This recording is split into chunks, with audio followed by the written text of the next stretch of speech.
ിൽ നാളെ Kerala Blasters FC Goa പോരാട്ടം. രാത്രി 7:30 കൊച്ചിയിലെ ജവഹർലാൽ നെഹ്റു സ്റ്റേഡിയത്തിലാണ് മത്സരം. തുടർച്ചയായ തോൽവികളിൽ നിന്ന് വിജയം തേടിയാണ് ബ്ലാസ്റ്റേഴ്സ് ഇറങ്ങുന്നത്. തുടർച്ചയായ തോൽവികളിലൂടെ തിരിച്ചടി നേരിട്ട ബ്ലാസ്റ്റേഴ്സ് വിജയം ലക്ഷ്യമിട്ടാണ് സ്വന്തം തട്ടകത്തിൽ ഇറങ്ങുന്നത്. ഗോവയ്ക്കെതിരെ ഇറങ്ങുമ്പോൾ പരിക്ക് തന്നെയാണ് ടീം നേരിടുന്ന പ്രതിസന്ധി. ഗോൾ കീപ്പർ സച്ചിൻ സുരേഷിനാണ് അവസാനമായി പരിക്കേറ്റത്.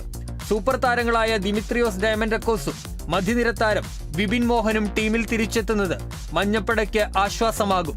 സച്ചിനു പകരം കരൺജിത് സിംഗ് ആകും ഗോൾ വല കാക്കുക. മിലോസ് ഡ്രിൻസിച്ച്, ഫെദോർ ചെർണിച്ച് എന്നിവരിൽ തന്നെയാണ് ടീമിന്റെ പ്രതീക്ഷ. രാഹുൽ KPയും ചേരുമ്പോൾ വിജയത്തിൽ കുറഞ്ഞൊന്നും വുക്കുമനോവിച്ചിന്റെ മഞ്ഞപ്പടയ്ക്കില്ല. മറുവശത്ത് കാർലോസ് മാർട്ടിനസും ബോറിസ് സിംഗും തന്നെയാണ് ടീമിന്റെ കരുത്ത്. ഹർഷീദീപ് സിംഗ്, സെറിട്ടൻ ഫെർണാണ്ടസ് ഉൾപ്പെടെയുള്ള താരങ്ങളും ചേരുമ്പോൾ വിജയപ്രതീക്ഷയിലാണ് ഗോവയും. അവസാന മത്സരത്തിൽ ചെന്നൈയിൻ FCയോട് 1 ഗോളിനാണ് ബ്ലാസ്റ്റേഴ്സ് പരാജയപ്പെട്ടത്. സ്വന്തം കാണികൾക്ക് മുന്നിൽ തിരിച്ചുവരാമെന്ന പ്രതീക്ഷയിലാണ് ബ്ലാസ്റ്റേഴ്സ് കൊച്ചിയിലിറങ്ങുക.